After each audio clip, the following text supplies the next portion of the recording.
All right, so last class we started talking about operant conditioning, type of associative learning in which you learn to associate a behavior with a consequence, and those consequences can either increase the behavior or maintain the behavior or decrease the behavior. Reinforcers are anything that follows a behavior that makes it more likely that you will do the behavior again. Positive reinforcers are where you do a behavior, whatever the behavior is, and then you get something good from it.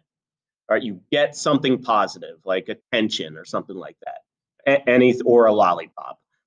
Okay, and that makes you more likely to do it again. Negative reinforcement is not bad; it's not punishment. It is when, following a behavior, we lose something that is unpleasant. By doing something, it gets rid of something that is unpleasant, and so you are more likely to do that behavior again. So let's do a couple more examples.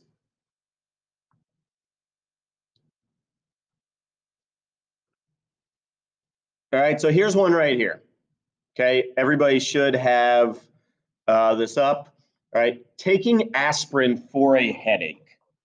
First off, figure out what the behavior is, and then figure out what is going to happen to that behavior, right? And figure out, is this positive or negative reinforcement?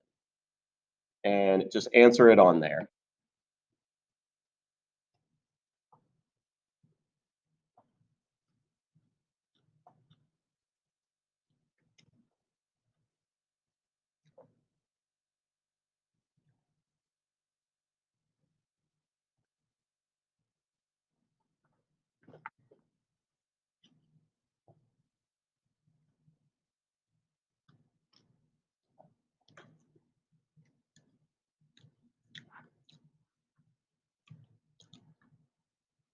All right.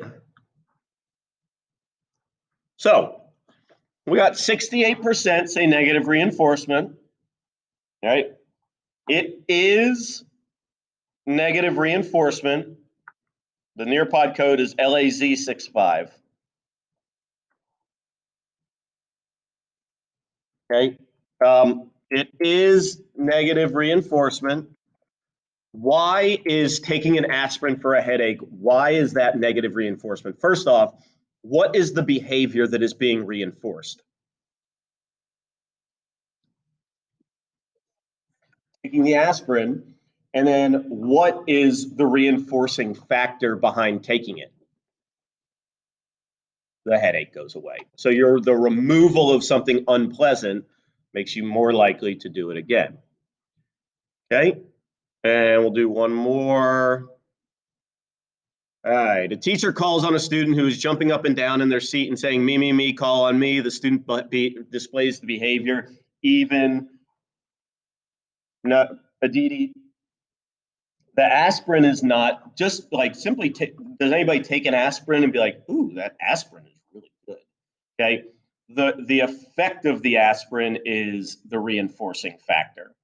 Okay, we don't just like take aspirin's not like aspirin.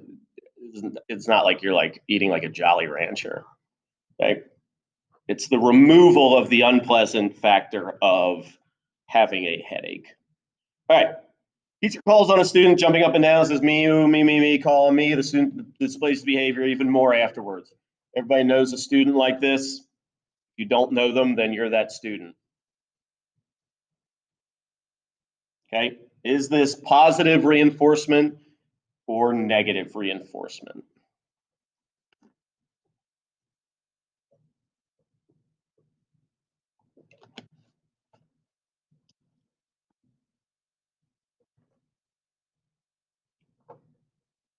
I had a student kind of like this, a nice kid. Some of you probably know Luke Drago.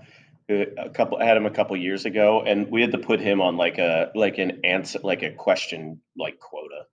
Like, all right, Luke, you've answered 3 questions already today and asked 6. That's enough. Okay. All right. So 80% say this is positive reinforcement. That is correct. All right. What behavior is going to be reinforced here?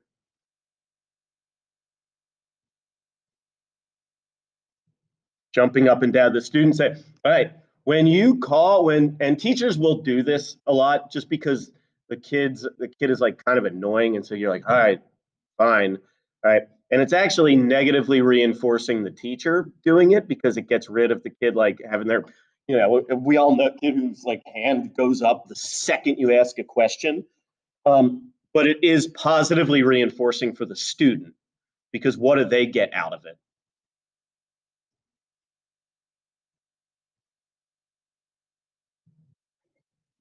Maybe they get knowledge, all right, but a lot of times the students who have to answer every question, what are they more trying to get? All right, validation or just attention? Yes. Okay, so that would be the positive reinforcement there. All right, so as we said, even behaviors that aren't great can still be reinforced. Okay.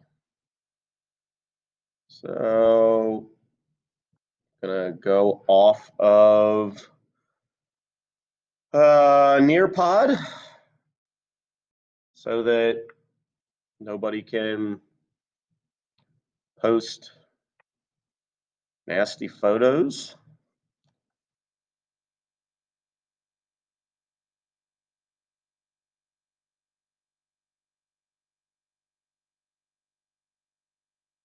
All right, so how do we use reinforcement in real life? If we're trying to change or develop a behavior in real life, how do we use it? Well, usually behaviors are not just going to happen all of a sudden.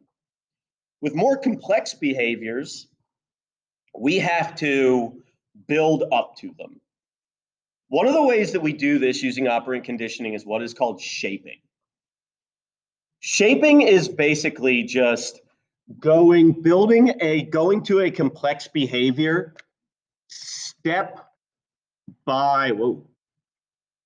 step by step. So does anybody in here have like a dog or have an animal that is, why is this? I like chat box like won't come in the foreground. Does anybody in here have like an animal, like a dog or whatever, that can do like like relatively complex tricks? Like not just like sitting. Like my parents' stupid dogs can do that. All right, Olivia, you said what can your dog do? How to play dead. Okay, so do you remember how you taught him how to do that?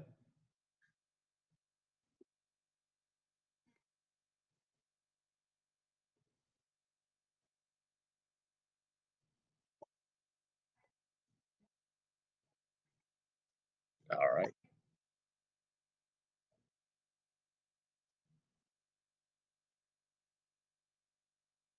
That is a perfect example of shaping. Okay, and that's actually the example that I usually use. I've never done it, but okay. What Olivia did there, so shaping, what it basically is we start at basic, and what you do is you reinforce small steps. Okay, what are these? And these small steps are what are called successive approximations. And so what you do is you reinforce the behavior until they know it, and then you and then you reinforce a more complex behavior going along with it. All right. So once the dog could roll over, then you stop reinforcing that, and maybe you start reinforcing it to like do something with its arms or legs or whatnot. Okay. Um, so that is, think shaping, like if you have a ball of clay and you're trying to make it into something, you're shaping it. Those of you who play sports, this is how you learn how to play a sport. Okay. When you're new to a sport, the coach has to reward you, has to tell you, hey, good job for something very basic. All right. So when I have a brand new lacrosse player, if they just catch the ball, like, yeah, that's great, good job. But like I don't praise like Brianna Keogh or Lauren McGraw or Kate Clarkson or Kendall Rivers or Finley McLeod or any of my advanced lacrosse players. I don't praise them if they just catch the ball. I praise them if they do something more advanced. Say like, hey, that was an excellent pick and roll that you ran right there and whatnot. Okay. So shaping is just the process of developing a behavior through reinforcement. All right. Now, once when we teach a behavior using reinforcement, we want that behavior to stick. So when we are teaching a behavior, at the beginning, we have to give the reward for the behavior every single time. Right? Because we want whatever it is, whether it's the person or whether it's a child who is learning how to be potty trained and they've set up what's called a token economy with them, or it's a dog learning how to sit. They're both pretty much the same when it comes to reinforcement. Okay. When we are first learning something, we have to get a reward every time we do it correctly. Because what happens there is, all right, acquisition comes fast when we get a reward every time. Okay, so we want to learn, this is what is called continuous reinforcement. Continuous reinforcement is when we get the reward every single time we do it. But once we have learned how to do something, once we get better at it, the best way for learning to stick is to actually go from reinforcing a behavior every time to only reinforcing the behavior some of the time. All right. So the best way for learning to stick is to go from continuous followed by what is called partial or intermittent reinforcement. Okay. Once your dog learns how to sit, you don't give it a treat every time it sits. Be fat as shit then. Okay. Once a kid learns how to be potty trained, you don't give it a treat. Did anybody in here get a reward for like going to the bathroom in the toilet or like being for? No, that's like a really common thing. I know I did. My mom gave me, this is weird, but she gave me yogurt covered raisins. This is a weird, I think it's a very like late 80s candy, I feel like. Okay, and so continuous followed by partial, all right? The reason that we do this is what happens if you get a reward every single time you do something? What happens when you're rewarded for everything? You only do it for the reward, and what else? Yes. If we get a reward every time we do something, that reward loses value. All right. And we start only doing it for the reward, which is called the over-justification effect. All right. So we want the reward to come some of the time, sort of similar to like, you know, we'll just use girls and guys, but like girls, if a guy's showing you attention, it's nice, right? But but there's a thin line between showing you the right amount of attention and being too attentive, correct? What happens when they're too attentive, when guys are too attentive?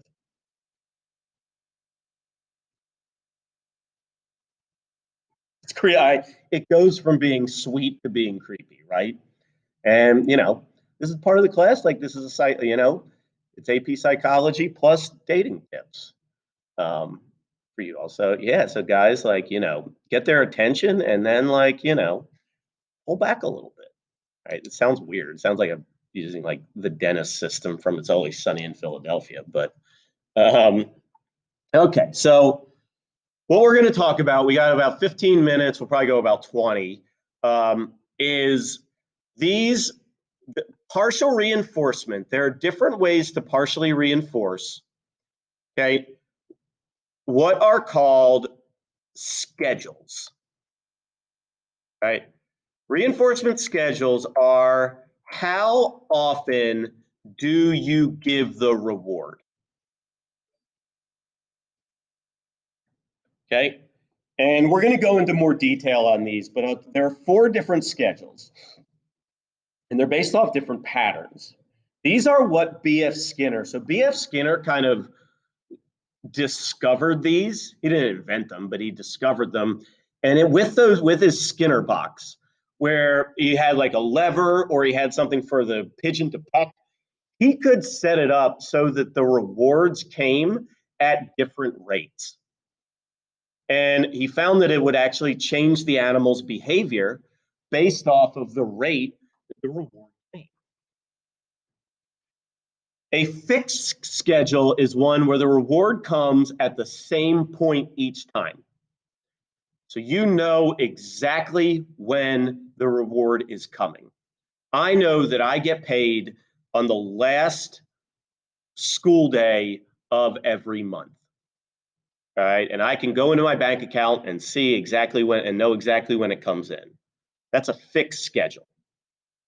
A variable schedule is when you don't necessarily know when the reward is coming. It's based on an average. All right. You may get, the pigeons may get food. They get a pellet after every 10th peck, and then 12th, and then 5th, and then 17th, right? They don't know when it's coming, but they know that it's coming at some point.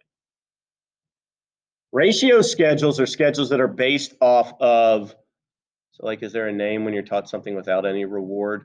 Haley, yes, that's called latent learning. Okay, where we do learn a lot of stuff that there's no reward for it. We just kind of pick it up. We'll talk about that next class or the class after. Okay, a ratio schedule is when the reward is based off of you displaying a behavior. The reward is entirely based off of you.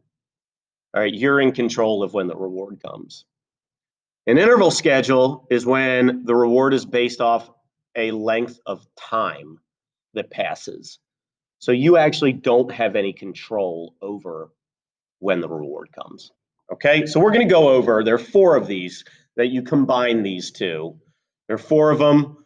We're going to go over these. And so what I'm going to do is I'm going to give you examples, and then I want you to come up with your own and put them in the chat. So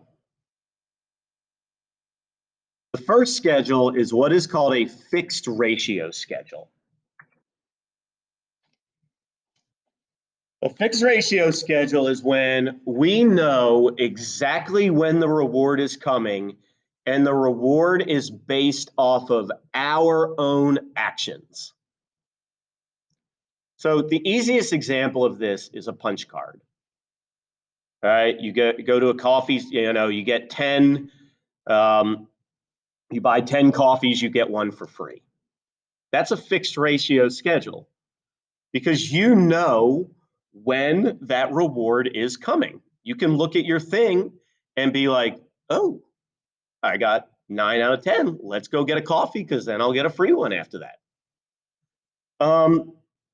A fixed ratio schedule has a high rate of response, meaning it's pretty consistent. All right, you can see here, and even animals can figure out if a rat has to press a lever 10 times to get a reward, to get a pellet of food, the rat will go 1, 2, 3, 4, 5, 6, 7, 8, 9, 10. Reward 1, 2, 3. Like, it is consistent. The problem with this one is if the reward goes away, so does the behavior. Why does the behavior go away if the reward goes away?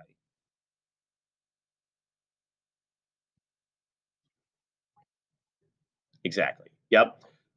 So There's an example here in the chat. At the end of the week, the teacher lets you go to the treasure chest for candy. That is not a fixed ratio schedule. That is what is called a fixed interval schedule because it's based off of a length of time passing. Another example here, rewarding yourself with Netflix each time you finish an assignment. The problem with that one is if it's every time, that is actually continuous reinforcement. I know this is kind of like nitpicky and nuanced, but if something says you get a reward every time you do something, that is continuous reinforcement. This is partial reinforcement we're talking about, or intermittent. Okay. You know, back in the day when you, like the reading programs, you read 10 books and then you get a prize after that.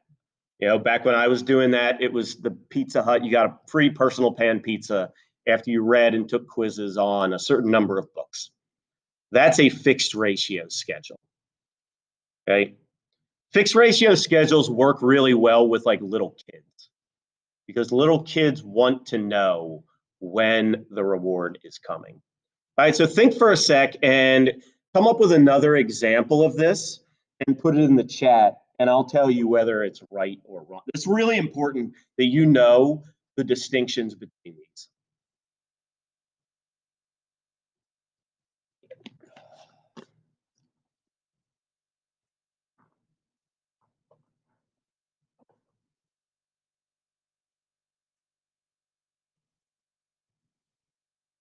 All right, is anybody going to put, all right, by far at 5 Starbucks drinks, the next one's free? Yeah, I mean, that's the same as the punch card one.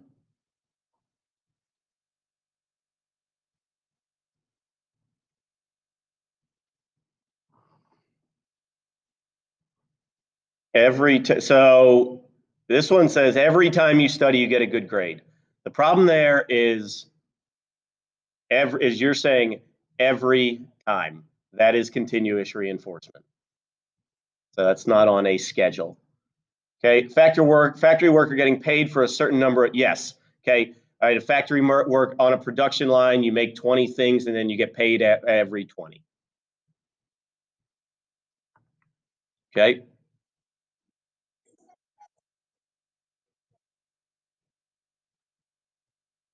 Well, no, but if it was continuous, it would say you get paid after every single one that you make.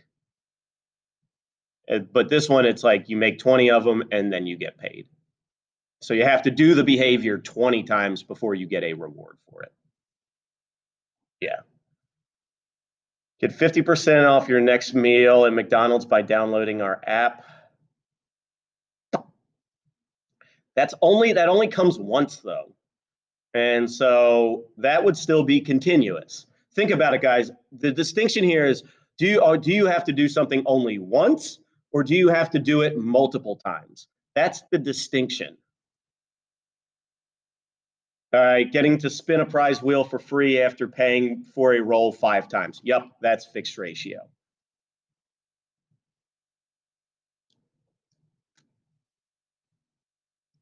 Okay. Earn $1 for every time you get 1,000 views on YouTube. The problem with that one is that with fixed ratio, you are in direct control of it. That is actually would be a variable interval schedule. 30 reward every time you. Okay, again, guys, I feel like I've said that if you say every time, that is not a schedule. That is continuous. Every time is not a schedule. Okay, but all I'm saying is don't say every time. Okay, that's the main thing. All right. I mean, I can only the asynchronous thing is practice on this. All right. So, all right, and I have videos for this for you all to watch. All right, the other type of ratio schedule, which is the most is the least susceptible susceptible. That's okay. It's the least susceptible to extinction is what is in humans and animals is what is called a variable ratio schedule. A variable ratio schedule is still based off your behavior, so you are in control, but you don't know exactly when the reward is going to come. Your dog sits every time you ask it to sit because it thinks, well, maybe I'll get a treat this time. But it doesn't, but you don't give it a treat every time. Maybe you have it sit 5 times, you give it a treat, and then 7 times, and then 3, and so on and so forth. That is a variable ratio schedule. The reason why this is the least susceptible to extinction is because of the unpredictability of it. Humans like unpredictability. The best example of this is gambling. Does anybody in here gamble? Anybody here? Grayson, you gamble? Like bet on sports or like?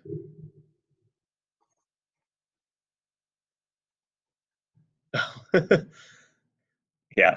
Okay. You know, doing something like slot machines. So if you go to Vegas and don't play the slot machines, they're pointless. You're never going to win money on them. But what slot machines do is they actually have you win pretty quickly. Like when you start playing it, yes. All right, have fun. Yeah. Okay. Like um, you know, you pull the thing, all right, you pull the lever and the little things come up, all right, and you may not win 50 times in a row. So why do you pull the lever the 51st time and don't just say screw it?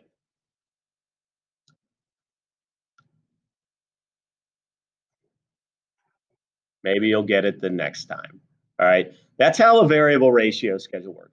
It actually, our behaviors continue because we think that we could always get the reward next time. Playing sports is variable ratio. All right, shooting a basketball, you don't make every single shot, okay? But you continue shooting because you might make the next one. Casting a fishing line, all right, going fly fishing. Keep doing it because you might not get a bite for every 75 casts, but on the 76th, maybe you will. Do you all know how Tinder works? Or like those dating, or like most of those like dating apps? How does Tinder work?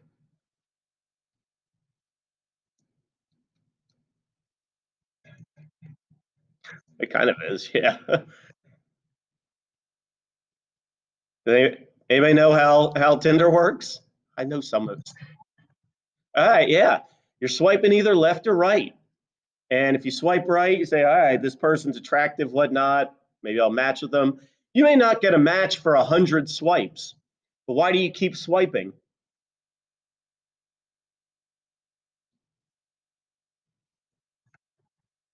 All right, you might get a match the next time.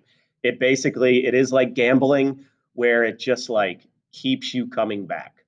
All right, see if you can come up with an example of a variable ratio schedule in real life.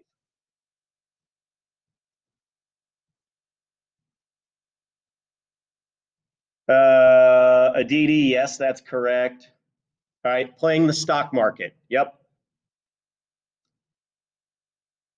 Yep. Being given like teachers who just give out candy randomly.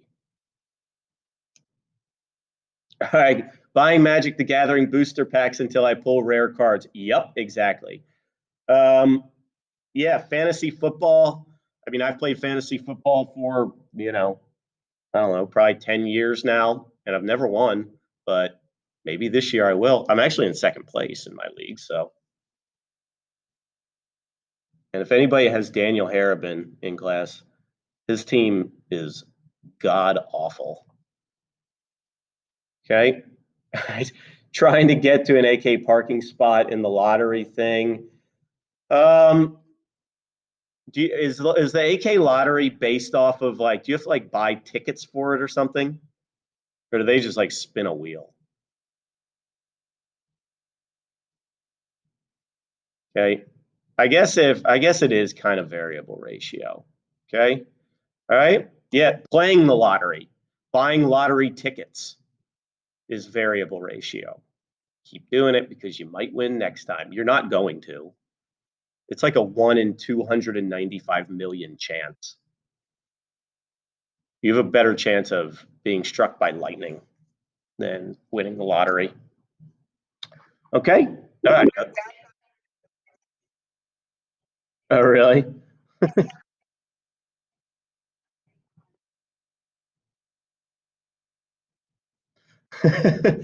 Yeah, but that is what tends to happen when people play the lottery. Like if they win, they just invest that money back into the lottery, which is not a smart investment.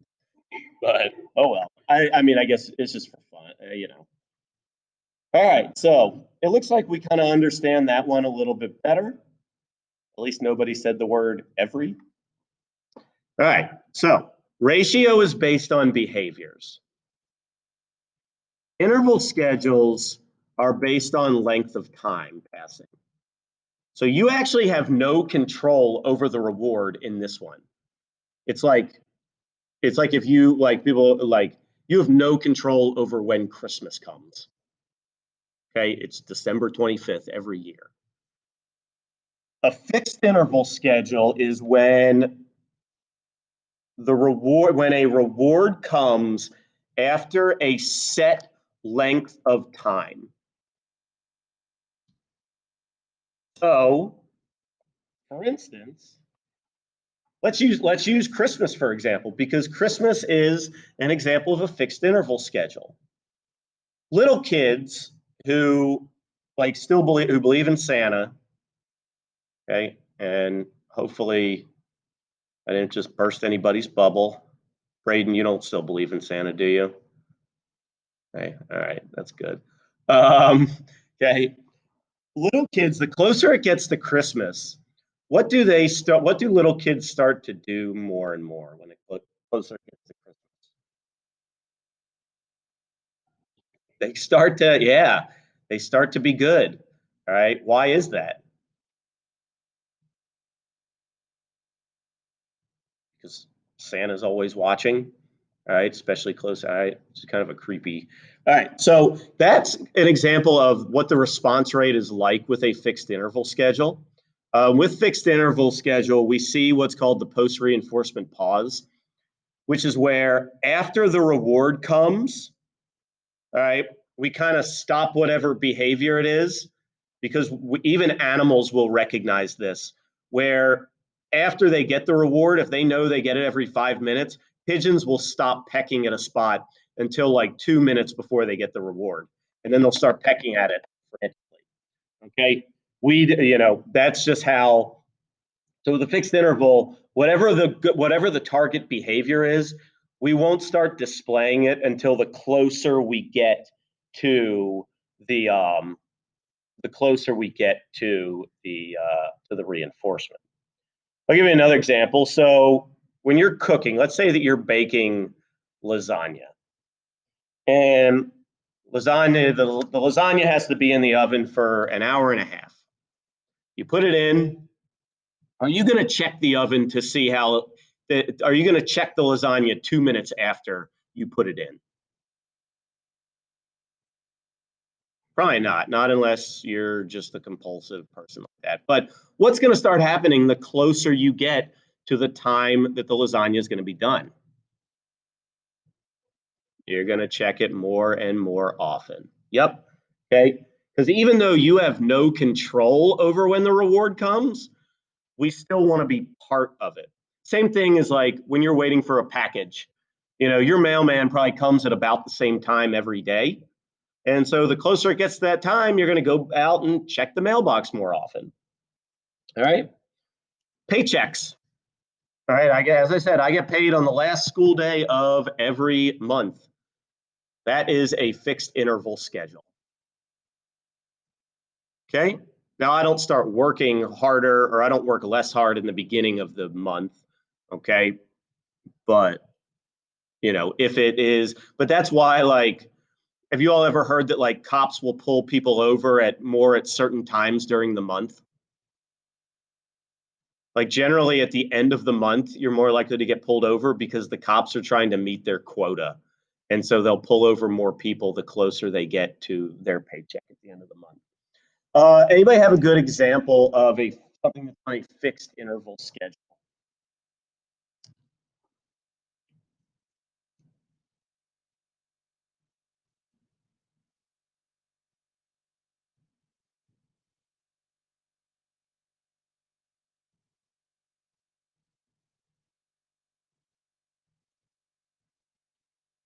How about like test days? Okay. You all have a test in here in about a week. It's not even on your all's mind right now. Okay, right? But what's going to start happening the closer you get to the test?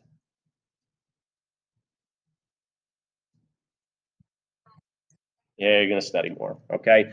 Getting a daily reward in a game. Yes. Yeah, Reed, that would be right. Okay. So the last one, and sorry, going a little bit over. The last schedule is what is called a variable interval schedule.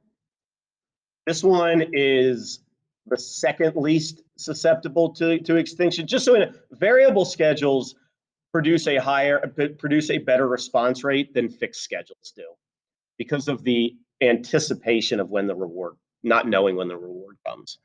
All right, so a variable interval schedule is when whatever the reward is comes at an unpredictable time. Okay, and we don't know exactly when it's going to come. And so what happens is we basically just maintain a steady behavior. For instance, those of you that have been at AK for longer than this year, okay, all of you all were in a class at some point that like Switzer came into, right? Yeah, or Dr. Burnett or Miss Rich or our other like I'm blanking on our other Ms. Morgan, Dale Adair. Okay. Um, what was kind of the point of Switzer doing random walkthroughs like that?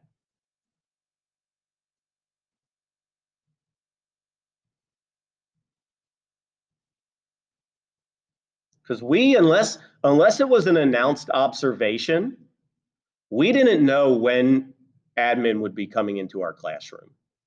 So what's kind of the point of that?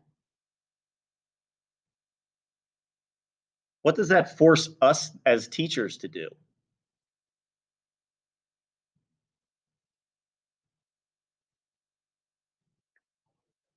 Right, it forces us to acknowledge them, yes. Okay. What else? Yeah, yeah. We always kind of got to be, even if we're having a crappy day or whatever, we always kind of got to be, you know, not necessarily worried that they might come in, but it kind of keeps us on top of our game. Like some teachers hated walkthroughs. I didn't care when, especially as when I was younger, I did, but um, now I couldn't care less. But yeah, it kind of keeps us on top of our game because we don't know when that reward or that reinforcement is going to come. I'll give you another example, and then how often do you all check your phone?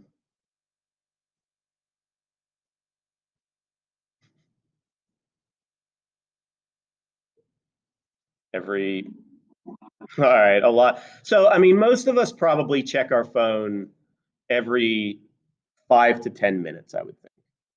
Okay, somewhere around there. And even if it's just you just kind of pick it up, look at it, nothing there. Okay, why? What are we checking our phone for? To see what? Notifications. Those notifications come at random times. So that's a variable interval schedule right there. Okay. All right. Can anybody think of another example of mystery assignments for a class? So you always have to keep up. If you don't know what and when she is going to collect it. Yes, that's good. Pop quizzes. Yep, those are Those are variable interval. Anyone else have a good example?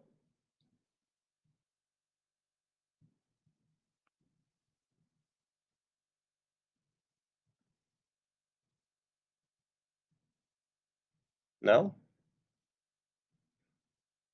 Is the lack of asking, is it that we understand this or just so lost on it that like, or people are just not here? Okay, all right, well, so